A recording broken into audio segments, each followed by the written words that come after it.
আপোনালোকৰ আশীৰ্বাদেৰে আজি আপোনালোকে যদি এইকেইদিন ছ'চিয়েল মিডিয়াত মোবাইলৰ জৰিয়তে আপোনালোকে যদি গৰমৰ কাৰ্যসূচীবিলাক আপোনালোকে উপভোগ কৰিছে তেতিয়াহ'লে চাব যে অতি সুন্দৰভাৱে খুব শৃংখলাবদ্ধভাৱে বিভিন্ন জাতি জনগোষ্ঠীৰ সমাহাৰেৰে খুব সুন্দৰভাৱে গৰমবিলাক আয়োজন কৰা হৈছে। তাৰমানে গৰমে বিশেষ স্থান দখল কৰিছে সেয়া প্ৰমাণিত। আৰু আজি কেইবাবছৰ দিন ধৰি আমাৰ চুকানপুখুৰী চাহ বাগিচাৰ সকলো শ্ৰমিক ৰাইজ বিভিন্ন দল সংগঠনে একত্ৰিত হৈ আমাৰ এই চহৰৰ অঞ্চলতে আমাৰ এই শুকানপুখুৰী খেলপথাৰত অতি সুন্দৰভাৱে বিভিন্ন জাতি জনগোষ্ঠী বিভিন্ন ধৰ্মৰ লোকক একাকাৰ কৰি তাত পৰম্পৰাবোৰ আয়োজন কৰি আমাৰ সমন্বয় আমাৰ একতা শক্তিশালী কৰাৰ লগতে আমাৰ পৰম্পৰা আমাৰ ঝুমৰ নৃত্যৰ তাৎপৰ্য আমাৰ ঝুমৰ গীতৰ তাৎপৰ্য ইয়াক ৰাইজৰ মাজলৈ লৈ যাবৰ কাৰণে প্ৰয়াস কৰিছে, ইয়াক সফলতা অৰ্জন কৰিছে। আৰু আমি বিশ্বাস কৰোঁ যে এনেধৰণৰ কাৰ্যসূচীবিলাকৰ জৰিয়তে আমি আমাৰ সমাজখনক শক্তিশালী কৰিবৰ কাৰণে সক্ষম হ'ম। আমাৰ মাজত ভেদাভেদবিলাক নাইকিয়া হ'ব, আমাৰ মাজত কুসংস্কাৰবিলাক নাইকিয়া হ'ব আৰু এখন সৰ্বত্ৰ সুন্দৰ সমাজ আমি নিৰ্মাণ কৰিবৰ কাৰণে সক্ষম হ'ম। এনেধৰণৰ কাৰ্যসূচীবিলাকৰ যোগেদি আপোনালোকে জানে যে ইতিমধ্যে অসম চৰকাৰে আমাৰ প্ৰথম ভাদ একাদশী তিথিটো চৰকাৰী বন্ধ হিচাপৰ লগতে পেইড হলিডে ডিক্লেয়াৰ কৰিছে।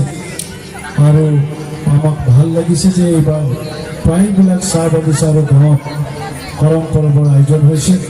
আৰু এই কৰম পৰৱ কেৱল অকল আদিবাসী চাহ জনগোষ্ঠীৰ সমাজখনে আয়োজন কৰিছে এনে নহয়, আজি বিভিন্ন জাতি জনগোষ্ঠীৰ মানুহে আজি বিহু আৰু কৰমৰ একাকাৰ কৰি পেলাই আজি কৰমৰ আয়োজন হৈছে। গতিকে নিশ্চয় আমাৰ অসমীয়া সমাজখনক শক্তিশালী কৰাৰ ক্ষেত্ৰত আজি ৰঙালী বিহুৱে যি বিশেষ পদক্ষেপ গ্ৰহণ কৰিছে, মই ভাবোঁ যে একে পদক্ষেপ আজি আমাৰ এই পবিত্ৰ পৰম্পৰাবোৰ গ্ৰহণ কৰিছে।